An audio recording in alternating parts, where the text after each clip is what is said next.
you buy a property, you fix it up, you put a tenant in, and now you're looking to refinance. Before your next purchase, let's have a conversation. Let me see how we can best structure it so you know going in what you can expect on the refi out, right? Because you don't want to get stuck holding the property longer at a higher interest rate and not being able to pull, hopefully, the majority of your equity out of the deal. And that's kind of what the whole BRRRR strategy is all about. Welcome to the Investor Financing Podcast, where we interview real estate investors and lenders so you can learn all the secrets to getting your projects funded and scale your portfolio. And now, your host, Beau Eckstein. Hello and welcome to another episode of the Investor Financing Podcast, and I'm your host, Beau Eckstein. And today we're going to talk about seasoning requirements for rental portfolio loans when you're trying to BRRRR the property.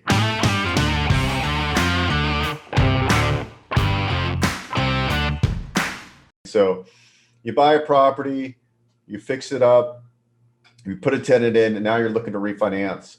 And this is non-bank, we're talking portfolio rental loans for this podcast in particular. And so what are the guidelines? And really, it depends on the fund, the debt fund that's issuing the loan. There are requirements, although a lot of them are similar, there are some differences. For example, there are some funds that will not allow you to use new appraised value to if less than 12 months. So, for example, 12 months and beyond, you can use new appraised value. All right. Well, that kind of sucks, right? So we want to find more aggressive lenders that will let you use new appraised value before 12 months, right? Because ideally, 90 days out from the time you close, you've rehabbed the property, you have a tenant in there.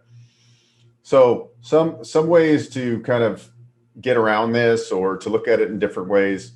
One, there are lenders out there that will allow for the improvements to be shown on the closing HUD.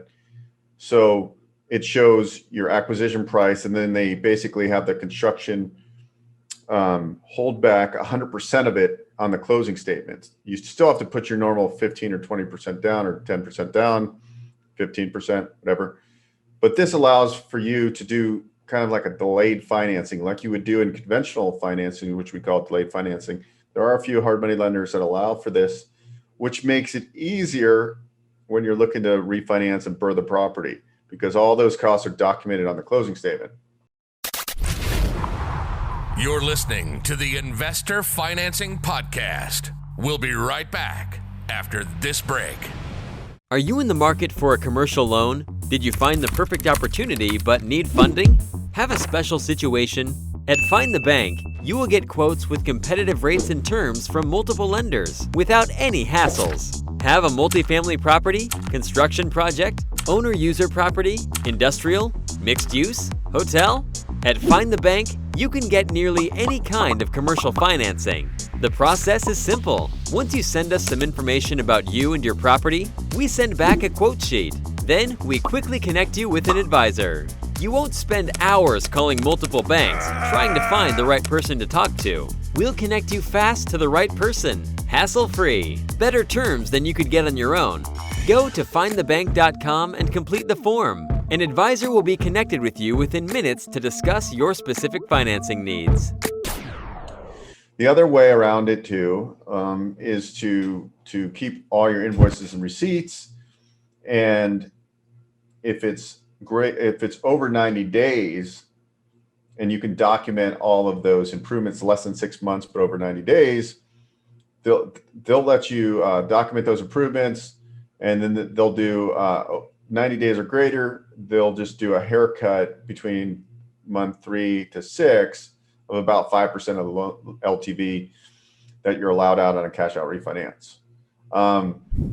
We also have one or two funds that will allow for new appraised value, and you just need to document via a list of the improvements that you did, and they'll let you use new appraised value. So they're kind of all over the place. I would say the majority of these funds they want at least 6 months to use new appraised value. And there are some that say, well, we're not using new appraised value unless you're documenting, because some people still will go off purchase price plus total cost.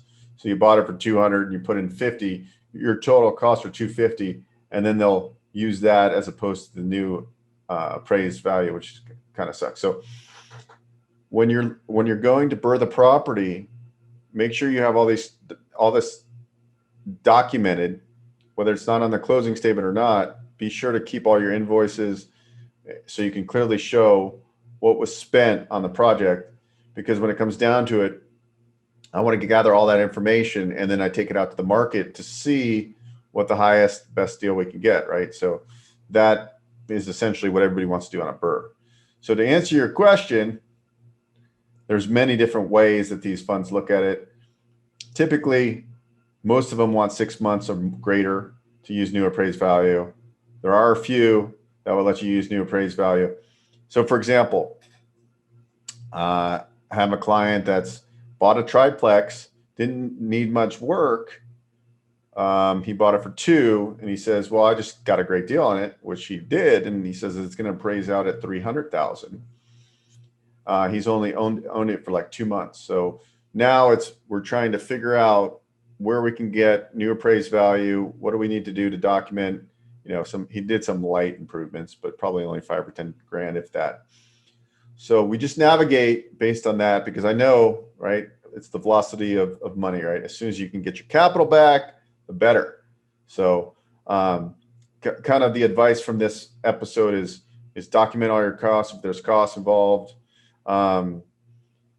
you may, on the purchase side, the acquisition side, you may want to look at one of these lenders that will essentially fund 100% of the deal, which they do, but you still put up your 15 or 20% or 10% in escrow. But then then you can document that there was purchase price plus 100% of the rehab is completely documented on the closing statement. So it's like delayed financing, but instead of using your own funds, you're using hard money, and we're documenting it that way, which could be key. So before your next purchase, let's have a conversation. Let me see how we can best structure it so you know going in what you can expect on the refi out, right? Because you don't want to get stuck holding the property longer at a higher interest rate and not being able to pull, hopefully, the majority of your equity out of the deal. And that's kind of what the whole BRRRR strategy is all about. Anyway, thanks for watching. I appreciate you. Please like, subscribe, and share with your colleagues. I try to bring value on the lending side. We also interview real estate investors and brokers and talk about different markets. And I hope you have a great day, and thanks again for watching.